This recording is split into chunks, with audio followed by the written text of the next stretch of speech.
right, episode 9. This is Jordan Maxwell. A lot of people discredit what he says, but I won't show you guys nothing that's not the truth. That is not the truth. So if I haven't researched it myself, I won't show you. But listen to these videos because he's speaking facts. It'll be like 3 minutes long and I'll speak afterwards. Horace ultimately took 12 steps. That's where the alcoholics have a 12-step program. So do you have a 12-step program? You go to school in the first grade and you end up in the 12th grade. It's a 12-step program.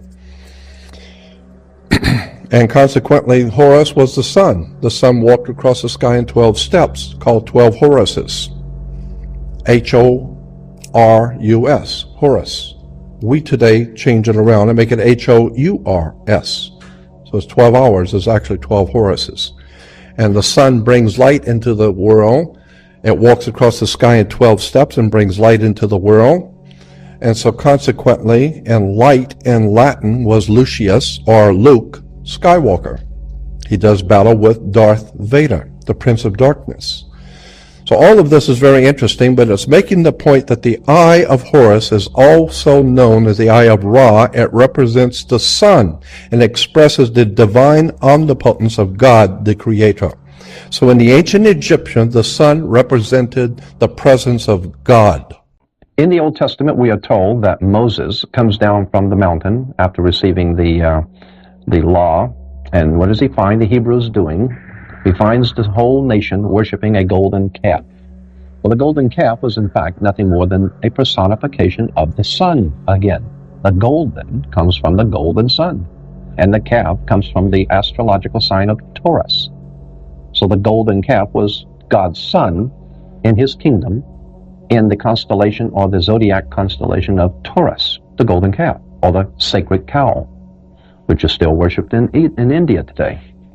And then, of course, the beginning of the new year, the more ancient Hebrews would blow the ram's horn. The ram's horn was, of course, celebrating the coming of God's Son, the Messiah, God's Son, the light of the world, who was going to come into his new 2,000-year kingdom in the age of Aries, the ram, the ram, sheep of God.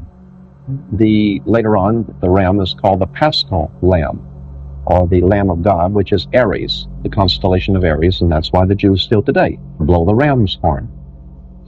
And of course, in the old ancient Egyptian calendar, the month of spring was under Virgo, and therefore God's Son is born of a virgin. Virgo, the virgin, the astrological symbol.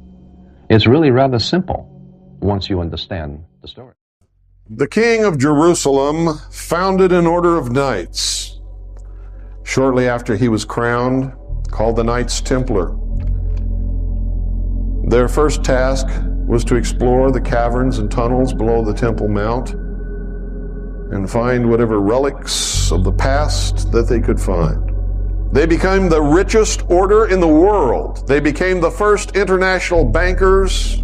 They were, to my knowledge, the first communist.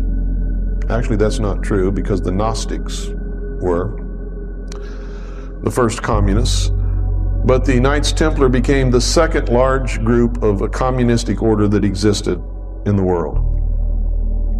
Their symbol is two knights riding on one horse. When they joined the order, they had to give up all their worldly possessions, goods, money, clothes, property, everything, to the order.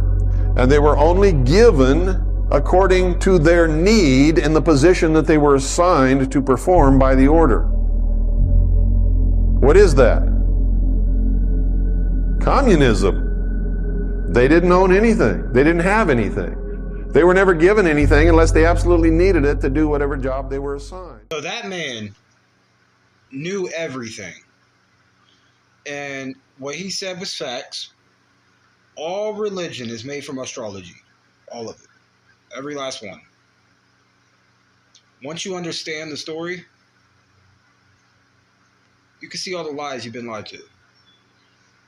But, yeah, it gets deep.